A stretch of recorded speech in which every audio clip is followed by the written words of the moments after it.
Hello students, this is Sonia. Welcome back with another video. आज हम करने जा रहे हैं brain teaser part 2 from chapter number 5 division. So let's start question number 3।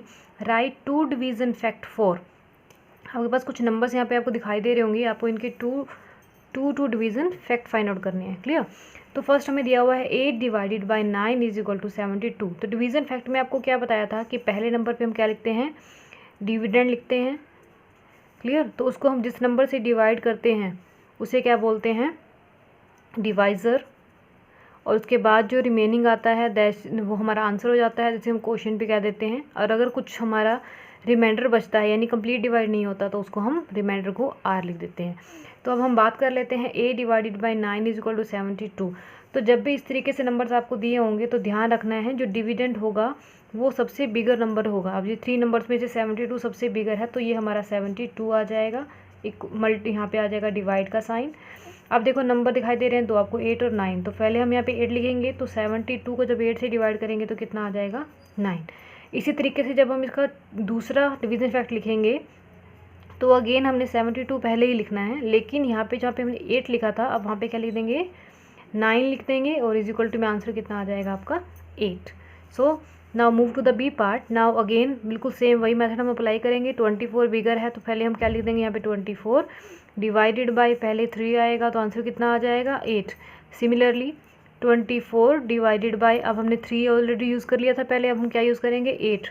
तो आंसर कितना आ जाएगा आपके पास, 3। तो ये इसके दो हो जाएंगे डिवीज़न फैक्ट। अब बात कर लेते हैं पार्ट नंबर सी की। 9 multiply 4 is equal to 36। So again first we have to write down 36 here divided by 9, answer is 4। and second part में क्या हो जाएगा, 36 divided by 4 is equal to 9। clear। now move to the question number 4 divide। इसमें आपको question दिए हुए हैं, आपको दिखाई दे रहा होगा पार्ट ए पार्ट बी। आपको इनको नंबर्स को डिवाइड करना है। फर्स्ट आपको दिया हुआ है 62 हमारा डिविडेंड हो जाएगा और 6 हमारा क्या हो जाएगा, डिवाइजर। क्लियर। तो हम पहले नंबर पे वही सेम रूल फॉलो करेंगे। पहले हम कंपेयर करेंगे, पहले इनको 2 पार्ट में हमने डिवाइड कर लिया और फर्स्ट हम कंपेयर करेंगे फर्स्ट नंबर को जब मैं 6 से कंपेयर कर रही हूँ तो 6 क्या है, इक्वल है 6 के। तो हम रिकॉल करेंगे टेबल ऑफ 6। सो 6 1 ज़ा 6। अब सेकंड स्टेप में क्या हो जाएगा, इनको सब्ट्रैक्ट करेंगे। 6 माइनस 6 इज 0। नेक्स्ट हम ये जो 2 है वो जस्ट इसके राइट साइड में लिख देंगे, तो ये क्या बन जाएगा, 0 2। क्लियर। अब हम फिर कंपेयर करेंगे। अब देखो ये 2 जो है वो 6 से स्मॉलर है। क्लियर। 6 से स्मॉलर है, इट्स मीन्स अब 6 की टेबल में 2 तो नहीं आता, लेकिन अगर मैं 6 को 0 से मल्टीप्लाई करूँ तो 0 तो आ जाएगा। आपको एक पॉइंट मैंने और भी बताया था कि जो रिमाइंडर होता है वो ऑलवेज क्या होता है, इससे स्मॉलर होता है, आपको मैंने बताया था। तो ये चीज़ ध्यान रखनी है कि अभी हमने इसको ऊपर से यहाँ पे लिया है, इसको राइट डाउन किया है यहाँ पे, तो पहले हमें इससे देखना पड़ेगा ये किससे मल्टीपल होगा, मल्टीपल है भी या नहीं है, या फिर हमें उस नंबर को 0 से ही मल्टीप्लाई करना होगा, देन आपका ये रिमाइंडर बचेगा। सो 6 को अगर मैं 0 से मल्टीप्लाई करती हूँ तो ये क्या हो जाएगा, 0। अगेन सब्ट्रैक्ट करेंगे तो ये जो 2 बचेगा ना, ये आपका रिमाइंडर होगा। इस चीज़ का आपको ध्यान रखना है। ये एरो का मीन यही समझ लेना आप कि जब एरो हम लगा रहे हैं ना, जब तक हमारा एरो लगता रहेगा तब तक हमें उसको सम को सोल्व करना है। क्लियर। तो ये हमारा क्या हो जाएगा, क्वोशिएंट। ये हमारा क्या हो जाएगा, रिमाइंडर। नेक्स्ट हम बात कर लेते हैं 508 डिवाइडेड बाई 8। 508 को डिवाइड किससे करना है, 8। तो पहले नंबर पे तो हम इसको 3 पार्ट में डिवाइड कर लेंगे। अब हम कंपेयर करेंगे फर्स्ट नंबर को। 8 और 5 को जब मैं कंपेयर कर रही हूँ तो आपको यहाँ दिखाई दे रहा होगा कि 5 क्या है, 8 से स्मॉलर है। 5 8 से स्मॉलर है, इट्स मीन 8 ग्रेटर हो गया। तो अब हम 8 की टेबल को रिकॉल करेंगे तो 5 तो नहीं आएगा, तो हमने इसमें 0 से मल्टीप्लाई करके नहीं दिखाना। हम क्या करेंगे, जस्ट नेक्स्ट नंबर ले लेंगे। आपको इसमें शो करने की ज़रूरत नहीं, जैसे हमने यहाँ पे शो किया था ना। तो अब ये आ जाएगा, ये 2 नंबर बन गए 50, और 50 क्या होता है, 8 से बिगर होता है। अब हम 8 की टेबल को जब रिकॉल करते हैं तो 8 6 ज़ा कितना हो जाएगा, 8 5 ज़ा कितना हो गया, 40 हो गया, और 8 6 ज़ा कितना हो जाएगा, 48 हो जाएगा। अब इनको सब्ट्रैक्ट कर देंगे।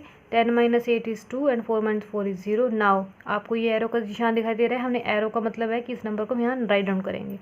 अब 8 और 28 आ गया। अब 28 8 की टेबल में आता है, रिकॉल करते हैं 8 की टेबल। 8 1 ज़ा 8, 8 2 ज़ा 16, 8 3 ज़ा 24। 8 को जब मैं 3 से मल्टीप्लाई कर रही हूँ तो 24 आ रहा है, और यही मैं 8 को अगर 4 से मल्टीप्लाई कर दूँ तो कितना आ जाएगा, 32। तो इट्स मीन 32 तो बिगर हो गया, तो हम कौन सा नंबर लेंगे, 24। सो 8 3 ज़ा कितना आ जाएगा, 24। तो इनको हम आपस में क्या कर देंगे, सब्ट्रैक्ट कर देंगे। 8 minus 4 is 4 and 2 minus 2 is 0. So this is your remainder and this is your question. I hope आपको पॉइंट क्लियर हो गया होगा। नेक्स्ट अब बात कर लेते हैं क्वेश्चन नंबर 5 की। 7 बॉक्सेस हैव 56 फायर क्रैकर्स। आप देखो बॉक्सेस कितने दिए हुए हैं 7 और फायर क्रैकर्स के कितने दिए हुए हैं आपको 56 दिए हुए हैं।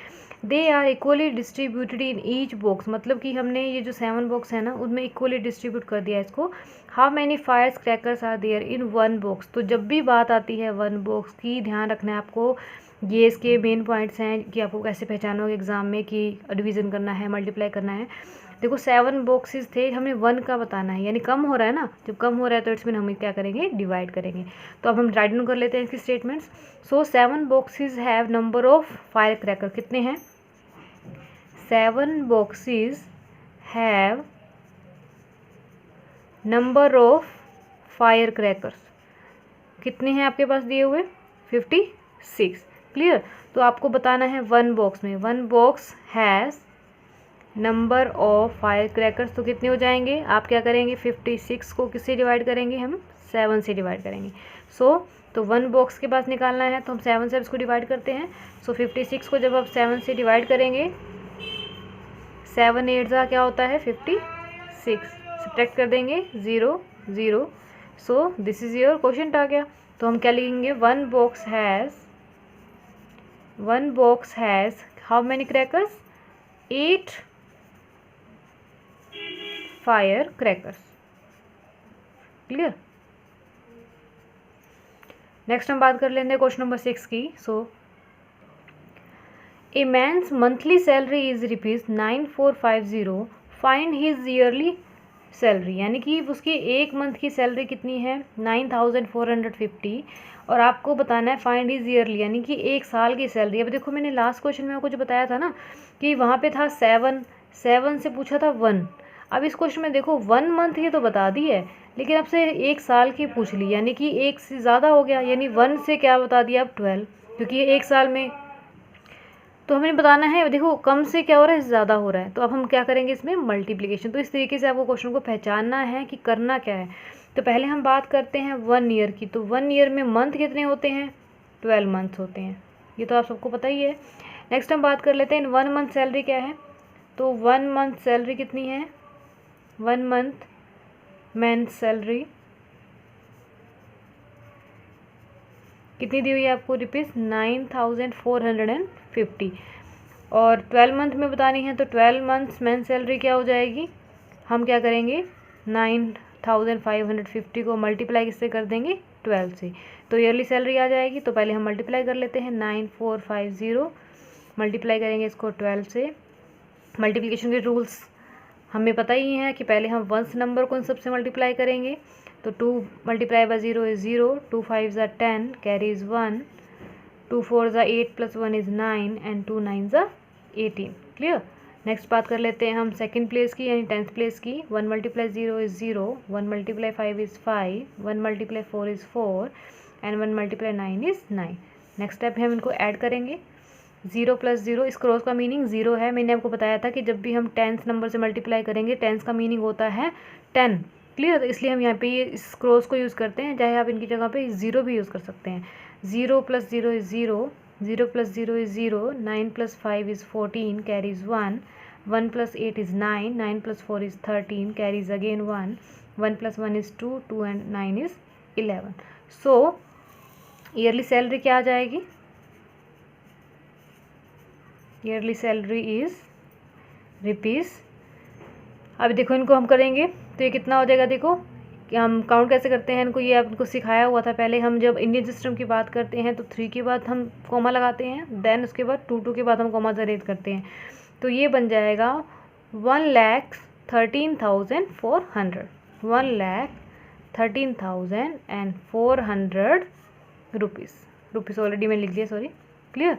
तो ये उसकी क्या हो जाएगी मंथली ये एक साल की सैलरी हो जाएगी। अब हम बात कर लेते हैं इसी का क्वेश्चन नंबर 7 की। क्वेश्चन नंबर 7 में आपको क्या दिया है, सॉल्व द पज़ल। आपको एक पज़ल दिखाई दे रहा होगा स्क्रीन पर, तो हमें इस पज़ल को सोल्व करना है।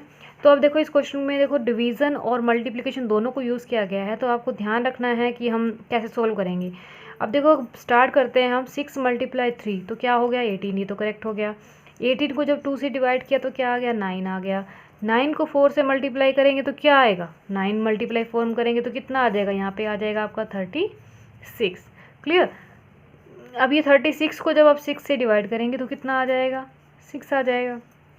6 को जब 8 से मल्टीप्लाई करेंगे तो कितना आ जाएगा, 48 आ जाएगा। और 48 को जब 12 से डिवाइड करेंगे तो कितना आ जाएगा, यहाँ पे 4 आ जाएगा। 4 को मल्टीप्लाई करेंगे 5 से तो कितना आएगा, यहाँ पे क्या आ जाएगा, 20 आ जाएगा। 20 को जब 10 से डिवाइड करेंगे तो कितना आएगा, यहाँ पर 2 आ जाएगा। 2 मल्टीप्लाई 3 करेंगे तो कितना आ जाएगा, 6। और 6 को डिवाइड करेंगे 6 से तो कितना आ जाएगा, 1। तो इस तरीके से हम क्या करते हैं, पजल्स को सोल्व करते हैं। आई होप आपको सारे पॉइंट क्लियर हो गए होंगे। So this was the chapter number 5 division, and do watch my next video for more chapters. Thank you and bye bye for now.